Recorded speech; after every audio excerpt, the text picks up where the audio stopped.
Hello friends, स्वागत है आप सभी का मेरे इस चैनल में। मेरा नाम है डॉक्टर अंजुल और आज के इस वीडियो में हम जानने वाले हैं टाइफाइड के बारे में।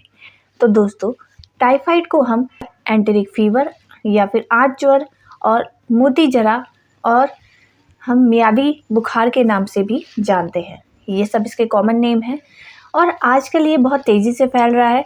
तो ये वीडियो एक अवेयरनेस वीडियो की तरह आप ले सकते हैं और पूरी जानकारी के लिए अंत तक मेरे साथ ज़रूर बने रहें। और यदि मेरे चैनल पर नए हैं या मुझसे पहली बार मिल रहे हैं तो चैनल को सब्सक्राइब कर लें और साथ में बेल आइकन को भी हिट कर दें, जिससे कि मेरे आने वाली वीडियोस की जानकारी आपको तुरंत मिल सके। तो आइए शुरू करते हैं ये वीडियो।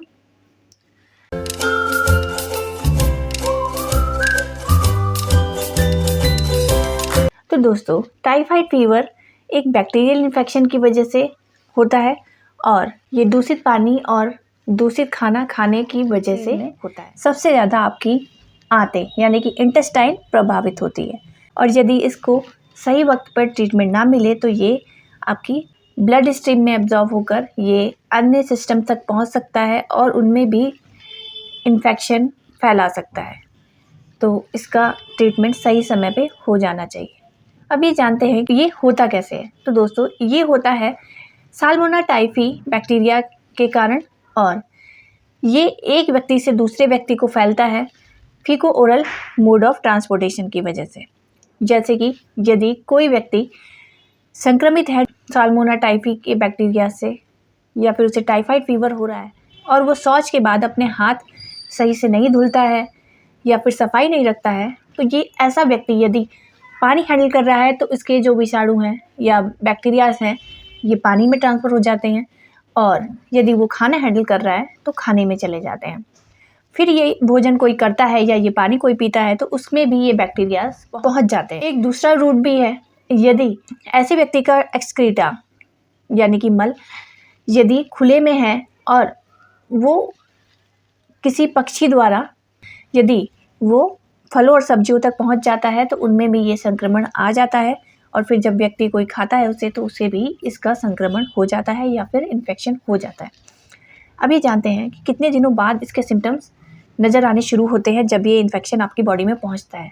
तो ये होता है 1 से 2 सप्ताह का टाइम जिसमें ये बैक्टीरियाज अपने आप को मल्टीप्लाई करते हैं और उसके बाद से सिम्टम प्रोड्यूस करने की स्थिति में आ जाते हैं। अब जानते हैं सिम्टम्स के बारे में। इसमें बुखार आता है और ठंड लगती है, सिर में दर्द होता है, पेट दर्द के साथ दस्त होते हैं या फिर जी मिचलाता है और उल्टियाँ होती हैं, भूख नहीं लगती है, लीवर बढ़ जाता है और त्वचा पे ददोरे से निकल जाते हैं यानी कि दाने रैशेस हो जाते हैं और नक्सीर फूट सकता है यानी कि नाक से खून आ सकता है और हेलुसिनेशन यानी कि भ्रमित चीज़ें दिखाई देना, जो है नहीं वो दिखाई देना और डेलीरियम की कंडीशन यानी कि सोचने समझने की जो क्षमता है वो क्षीण हो जाना, कम हो जाना। तो इस तरह के सिम्टम्स व्यक्ति प्रोड्यूस करता है। और अब ये जानते हैं कि इस समय अगर इसको ट्रीट नहीं किया गया यानी कि इसका ट्रीटमेंट नहीं लिया गया तो क्या कॉम्प्लिकेशंस आ सकती हैं। तो सबसे पहले तो ये बैक्टीरियाज बहुत स्ट्रांग होते हैं और आपकी आंतों में छेद करने के भी काबिल होते हैं। अगर उसमें वो छेद कर देते हैं तो जो आपका इंटेस्टाइन में खाना है वो आपके पेट में फैल सकता है और उससे सीवियर इन्फेक्शन हो सकता है। ऐसे केसेस में सर्जरी भी करनी पड़ती है।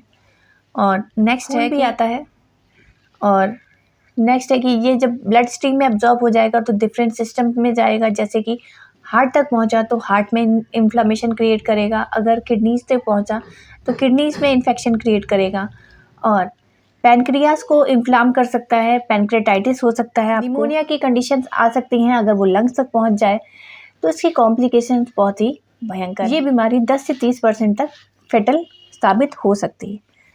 अब जानते हैं कि इसको डायग्नोज कैसे करते हैं। तो डायग्नोज करने के लिए सबसे पहले CBC यानी कि कंप्लीट ब्लड काउंट किया जाता है। CBC काउंट में हम देखते हैं कि WBC का जो काउंट है वो कम हो रहा है और लिम्फोसाइट्स तेजी से बढ़ रहे हैं। नेक्स्ट टेस्ट किया जाता है ब्लड कल्चर। ये फर्स्ट 2 वीक्स में ही पॉजिटिव आता है। इसमें सबसे ज़्यादा लोकप्रिय जो जांच है वो विडाल टेस्ट है, लेकिन इसका ड्रॉबैक है कि ये 2 हफ्ते के बाद ही पॉजिटिव आता है और विडाल कई और अन्य बीमारियों की वजह से भी पॉजिटिव दिखाई दे सकता है, लेकिन ये आसानी से हर जगह अवेलेबल होता है तो डॉक्टर्स इसको ज़्यादा प्रेफर करते हैं करवाने के लिए। बट इसका स्पेसिफिक टेस्ट हम करवा सकते हैं typhi.igg और IgM टेस्ट। अगर आपको पहले भी इन्फेक्शन हुआ है तो वो भी पता चल जाता है, या फिर आप करंट में इससे सफ़र कर रहे हैं तो भी ये इसमें पता चल जाता है। जब भी टाइफाइड की आशंका हो तो LFT जरूर कराएं, यानी कि लीवर फंक्शन टेस्ट। इसमें लीवर पे भी बहुत बुरा असर पड़ता है। यदि आपको टाइफाइड डायग्नोज हो जाए तो आपको क्या मैनेजमेंट इस्तेमाल करना है या फिर किस बातों का ज़्यादा ध्यान रखना है। सबसे पहला तो ये, आपको हाइड्रेशन का ज़्यादा ध्यान रखना है, पानी ज़्यादा से ज़्यादा पीना है, क्योंकि जब आपको उल्टी और दस्त हो रहे हो उस समय आपकी बॉडी से वाटर लॉस बहुत ज़्यादा हो जाता है और इसमें डिहाइड्रेशन की वजह से स्थिति और भी बदतर हो जाती है। तो यदि आपको नौजिया हो रहा है और आप पानी नहीं पी पा रहे हैं तो उस केस में आप कोकोनट वाटर, लेमन वाटर और छाछ का भी इस्तेमाल कर सकते हैं, जो भी आपको ईजिली अवेलेबल हो और आप उसे पसंद से पी सकें। सेकंड मोस्ट इम्पॉर्टेंट चीज़ है कि आपको प्रोटीन्स का ज़्यादा ध्यान रखना है, प्रोटीन ज़्यादा से ज़्यादा लेना है और साथ में इसका भी ध्यान रखना है कि ये जो प्रोटीन आप ले रहे हैं ये वेजिटेरियन हो, क्योंकि एनिमल प्रोटीन को पचाने में बहुत मेहनत करनी पड़ती है आपके लीवर को और आपके आंतों को, और वो इस स्थिति में नहीं होते हैं कि वो उसे डाइजेस्ट कर पाएँ। तो इस बात का ध्यान रखना है कि आपको वेजिटेबल प्रोटीन ही लेने हैं, जैसे कि दालें हो गई, सोयाबीन हो गया और एग हो गया। एग में आप वाइट पोर्शन उसका ले सकते हैं, तो ये आपके लिए अच्छा रहेगा। आपको बहुत ज़्यादा नमक, मिर्च, मसाले ये सब अवॉइड करना है और साथ में नॉन वेज भी अवॉइड करना है इस कंडीशन में, क्योंकि आपका डाइजेस्टिव सिस्टम अच्छे से काम नहीं कर रहा है। तो आपको वही खाना खाना है जैसे कि जो बिना दांत वाला व्यक्ति आसानी से खा सके, इस बात का ध्यान रखना है। ऐसी चीज़ों को भी अवॉइड करें जिनसे आपको गैस बन सकती है, जैसे कि फूल गोभी है, टर्निप है या रेडिश है, यानी कि मूली है या सलजम है, इन चीज़ों को अवॉइड करना है। या फिर दालों में जैसे कि चने की दाल है, उड़द की दाल है, इन चीज़ों से गैस बनती है तो इन्हें अवॉइड करें। बुखार उतारने के लिए आप ठंडी पट्टियों का इस्तेमाल कर सकते हैं और अपने चाय में या फिर आप तुलसी के पत्ते उबाल कर ले सकते हैं, क्योंकि इसमें बहुत अच्छी मात्रा में एंटीऑक्सीडेंट्स होते हैं जो कि बॉडी को हील करने में हेल्प करते हैं और आपकी इम्यून सिस्टम को भी मजबूत करते हैं। आपको कच्चे फल और सब्जियां खाने से बचना है। ऐसे फल खाने हैं जिनको आप छिलका उतार कर खा सकें। केले दस्त के लिए अच्छे होते हैं क्योंकि इसमें पैक्टिन होता है। पैक्टिन जो है एक घुलनशील फाइबर का काम करता है और ये आंतों में से पानी को एब्जॉर्ब कर लेता है और दस्त को ठीक करने में मदद करता है। साथ में इसमें पोटेशियम होता है जो कि आपकी इलेक्ट्रोलाइट डिसबैलेंस को भी कवर करता है। सैनिटेशन और हाइजीन का बहुत ज़्यादा ध्यान रखना है ताकि आप ये रोग दूसरों को ना फैलाएं। संक्रमित व्यक्ति की पर्सनल हाइजीन चीज़ों को यूज़ ना करें तो आपके लिए बेहतर होगा। अब आइए जानते हैं कि क्या होम्योपैथिक ट्रीटमेंट आप यूज़ कर सकते हैं जब आपको टाइफाइड हुआ है। तो सबसे ज़्यादा बुखार की समस्या होती है तो उसको उतारने के लिए बैप्टीसिया मेडिसिन बहुत अच्छा काम करती है। बैप्टीसिया एक ऐसी मेडिसिन है जिसमें टाइफाइड के सारे ही लक्षण कवर होते हैं, तो ये फर्स्ट लाइन मेडिसिन है टाइफाइड के लिए। आप इसका मदर टिंचर यूज़ कर सकते हैं। इसको आप हर 2 घंटे पे 10 बूंद आधे कप पानी में डालकर रोगी को दे सकते हैं और उसका बुखार उतर जाएगा। जब आपको लगे कि बुखार कम हो रहा है तो आप इसे दिन में 3 बार दे सकते हैं, आधा कप पानी में डालकर 10 बूंदें। तो ये ओवरऑल स्थिति को इम्प्रूव करने में हेल्प करेगा। इसके साथ ही साथ बैप्टीसिया 200 पोटेंसी में भी आपको चलानी है जिससे कि और सिम्टम अच्छे से कवर हो सकें। अब नेक्स्ट मेडिसिन जो यूज़ करनी है वो है इचिनोसिया। इचिनोसिया आप अच्छे से जानते हैं कि ये मेडिसिन जो है ये ब्लड इन्फेक्शन को दूर करने के लिए बहुत ज़्यादा कारगर मेडिसिन है। तो ये आपके ब्लड को प्यूरिफाई करेगी और इन्फेक्शन को ख़त्म करेगी।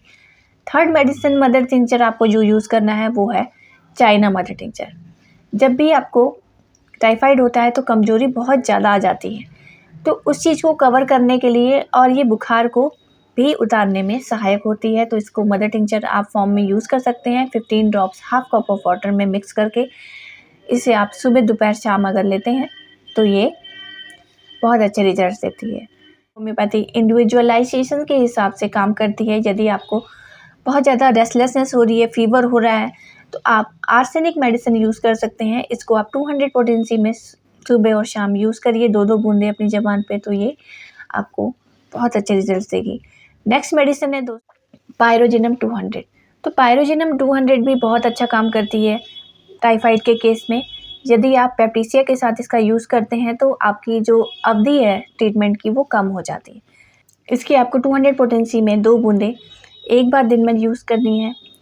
नेक्स्ट मेडिसिन नक्सवामी का आप यूज़ कर सकते हैं। नक्सवामी का जो है गट के लिए बहुत ही अच्छी मेडिसिन है। ये आपके गट पे बहुत ही अच्छे रिजल्ट देती है और इसका एक्शन कॉन्स्टिपेशन, डायरिया इन सभी पे बहुत अच्छा देखा जाता है। जो गैस बनती है लीवर पे अच्छा एक्शन है इसका, तो ये बहुत ही अच्छी मेडिसिन इस केस में साबित होती है।